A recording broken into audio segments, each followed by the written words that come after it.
Welcome to the African Utility Week studio. I am Denise and I'm the content manager for Njirati.com. And in the studio with us today, we have Mr. Hindpal Jabbal. He is the former chairman of the Energy Regulatory Commission of Kenya and has an advisory role currently. Am I right in saying that? Yes. Thank you so much for taking your time out of a busy schedule. Do you want to just expand a little bit on the presentation that you gave this morning?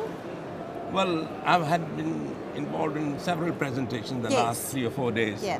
But my main thrust was planning. Yeah. Planning and how the project should be planned and executed. So Yeah. that's a basic problem for most of the utilities. Yeah. And I pointed out in the last couple of sessions, including nuclear and so on and so forth, Yeah. that first thing is we must plan before we start executing. Yeah. And the planning must be properly done. It should be based on realistic load growth assumptions. Right. Yeah. Because if it is too low, then you run into problems of shortages. If it is too high, then you've got surpluses and somebody has got to pay for it. The second thing is we come out with very unrealistic or very optimistic scenarios for project completion. For example, we say we can put up a nuclear plant in 4 years, when you haven't even started in 4 years. Right. And several other things. So set realistic target dates which you can achieve. Yeah. So you see, once the planning is over, then your implementation becomes much easier. Yeah. Yeah. Our problem at the moment in all the African countries, we plan too much, but we don't execute. And that's the main reason, because our planning is poor. It's unrealistic planning. Yeah. Yeah. And we should not go more than 5 to 7 years. Plan for 5 years, complete it, get on to the next one. Are you talking about small projects rather focus on small projects or any? 5 years is a normal span for planning. Yeah, yeah. Then within that span of 5 years, whatever project you have taken, complete them. Yeah. Rather than jumping from one project to another one, complete them, go to the next one. Yeah. That's the best way of planning. Yeah. So that is what I tried to show them. And then I told them that majority of us don't understand that the demand is not 100%, that if you've got 100 megawatts, you're using all 100. Yeah. It varies. Yeah. It varies from base load. For example, if your demand is, let's say 4,000 megawatt, then 2,000 is what I call the base load, which is always there, even at night, the day, and so on and so on. And that you should try and cover from all your renewable plants, or your coal power plants, or your nuclear plants, or whatever plants which can run on a continuous on a base load station. Yeah. So that regime should be taken in country like ours. Yeah. It'll be in future. It'll be all renewable energy, like geothermal, wind. Will take care of that. Then your middle level, when you start your industry in the morning, your load starts going up. That is the period which I call the intermediate load. Yeah.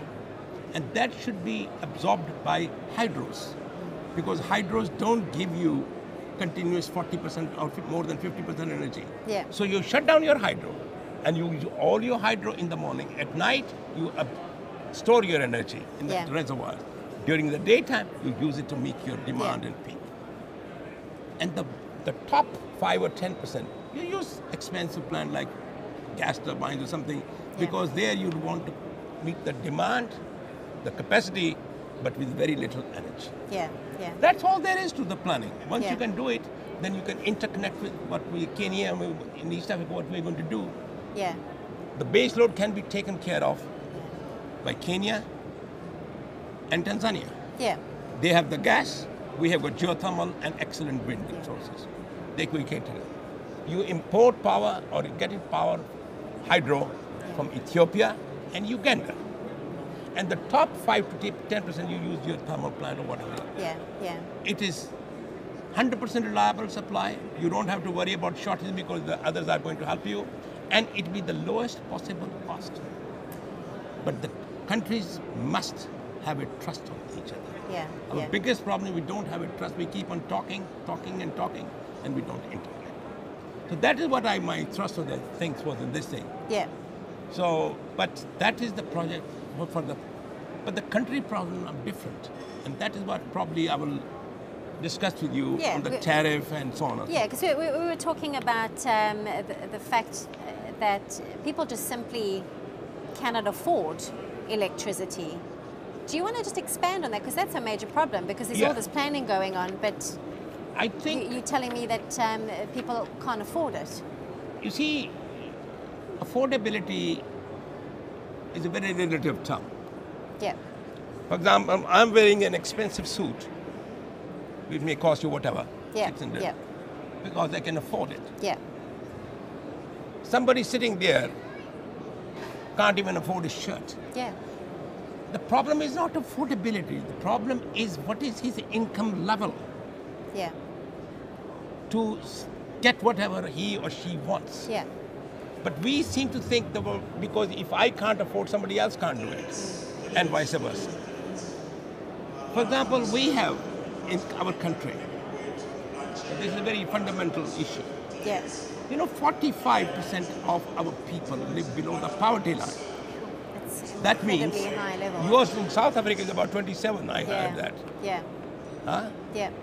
So those people, they have got an income level of roughly, as we say, about $100 per month for 5 people. I'm talking the household income. Yeah. About $20 to $30 is all they earn. Yeah. Yeah. Okay. So those are not in electricity. Even if you give them electricity, then you say they can't afford it. Because their income levels are so, they can't even feed themselves. Yeah.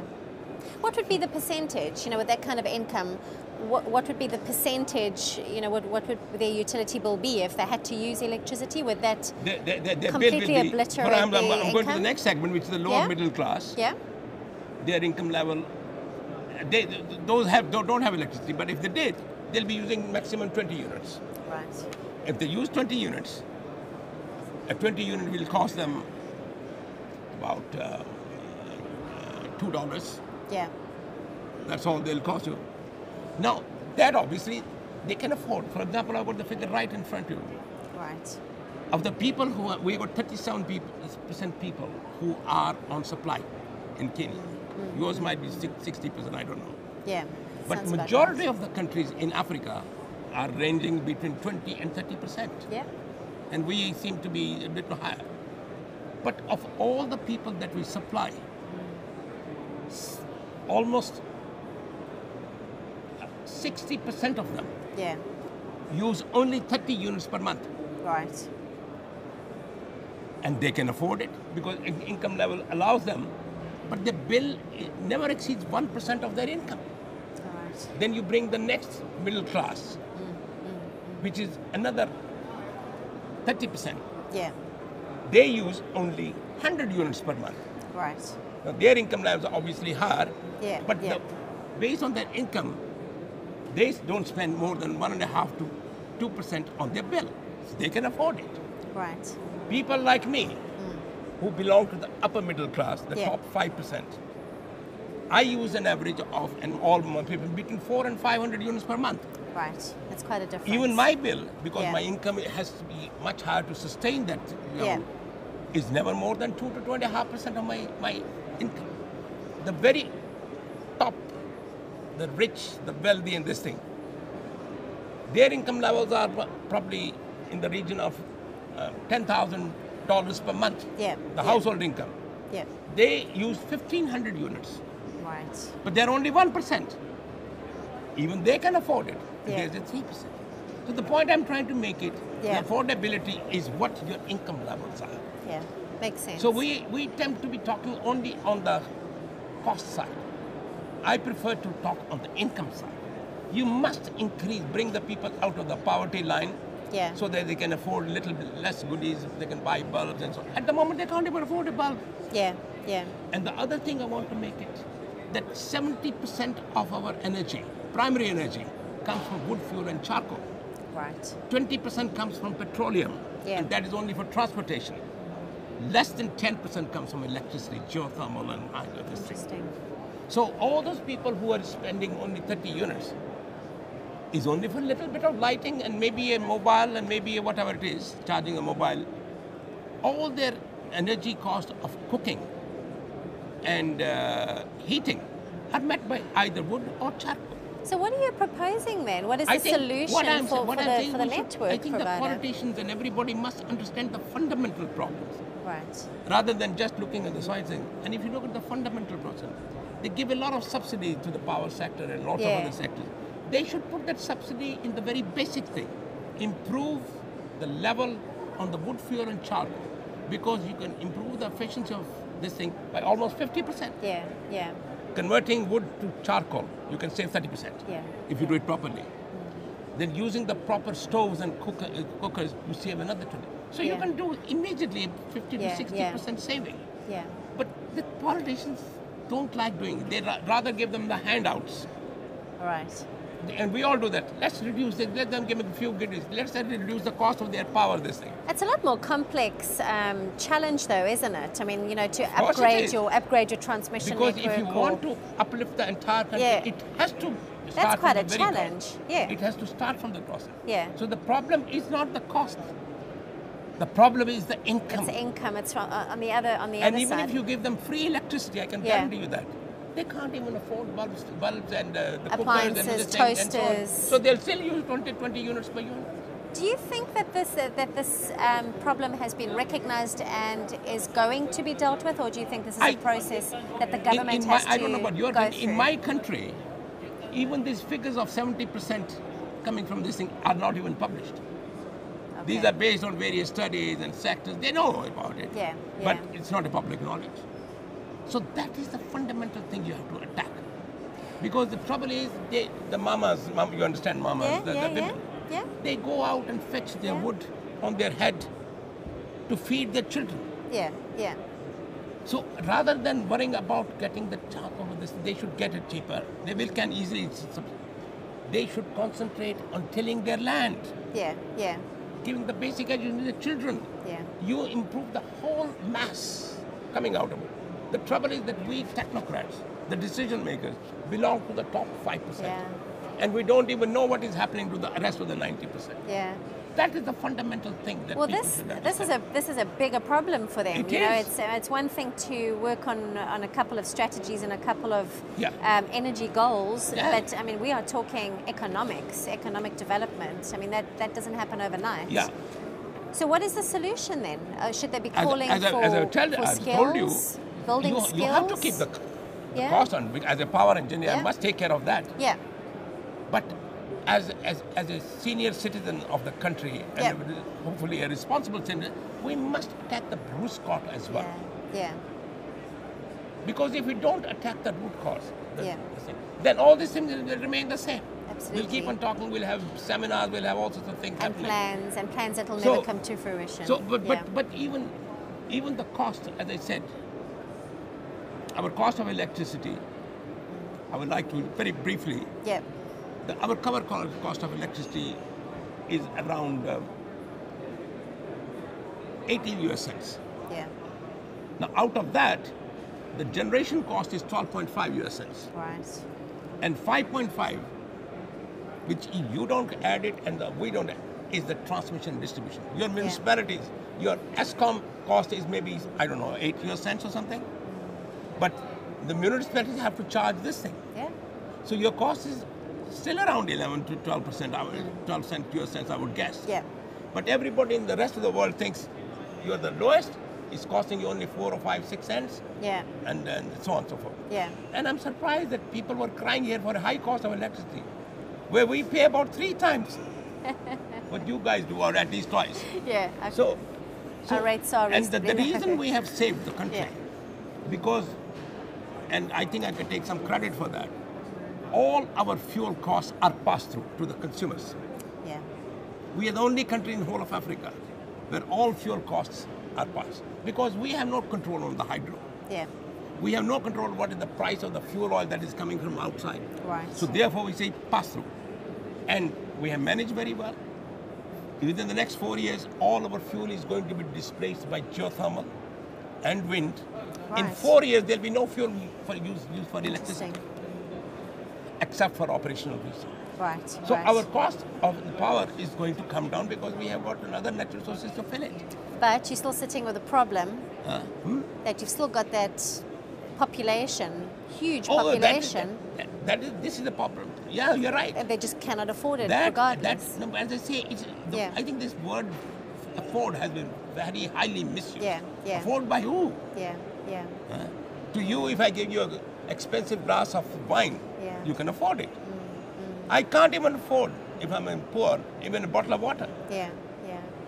Yeah, so there's obviously... So to me, if my affordability for water is very expensive. Exactly. That is what we should understand. We can't solve the problem sitting here in the next time. No. But what I say, we must be aware of these, the fundamental problems. Yeah. Before we start talking of the big things of a nuclear plant or this thing, that you can take care of it. It's really just about the basics, though, isn't it? Awareness of the basics. Basic things that we keep on talking about. Exactly.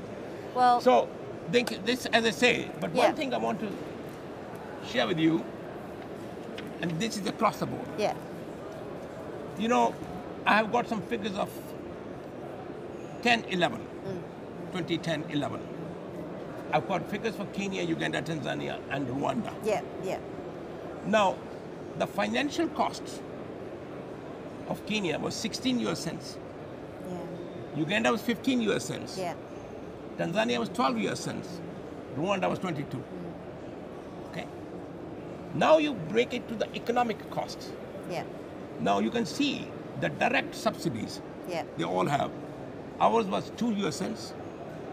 Uganda was 10 US cents subsidy because all the fuel the government was paying for it to put it in the grid. And they were paying 10 cents from the government kitty. Right. And Tanzania was clever. It says we don't have the money to spend, but they were load shedding left, right, and center.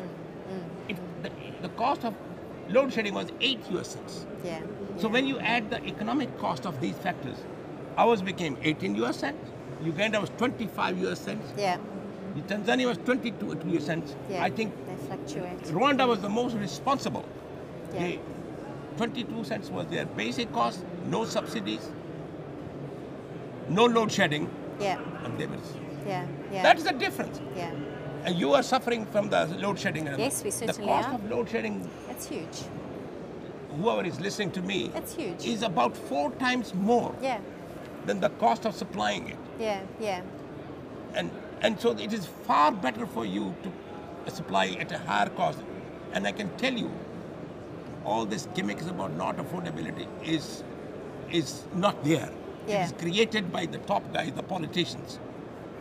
It has got nothing to do with the reality of the situation. Right. If we as a poor country can afford 20 US cents, why you as a fairly rich country can't afford 10 US cents or 11 cents or 12 cents? What is it? No big deal. Yeah. It's the perception created in our minds. Yeah, yeah. So take care of that. And I think all the problems on Africa, including you are the most developed country in the whole of Africa. You belong to that 5,000 to 6,000. We belong to 1,200. There are others which are 800 and so on. But we also thriving. Yeah, yeah. So understand the basic problem and take it. Don't worry about what is happening in South. Take care of what is happening in Kenya. Yeah. Take care of your own. Yeah, exactly. I was talking to the nuclear pharaohs yesterday. You guys can afford and you can absorb it to 1,000 megawatt nuclear plant. Put it there. It is justified economically and everything. Yeah. But don't ask us with the demand of only 2,000 megawatt to start using 1,000 megawatt nuclear plant. Yeah, I mean, it really is, it really is just fundamentals and focusing in on what your country needs and what your country is capable of. And thank you so much for joining us. We could go on for hours. Oh, of course, I can. And I'm sure we will connect again after this, just to delve further into these statistics. Yeah, whatever it is. Which are very interesting. And I hope our viewers found this as interesting as I certainly did. Yes. And please note that we do have a number of other studio interviews on the Njirati website, so please do go and have a look at those. Thank you for joining us.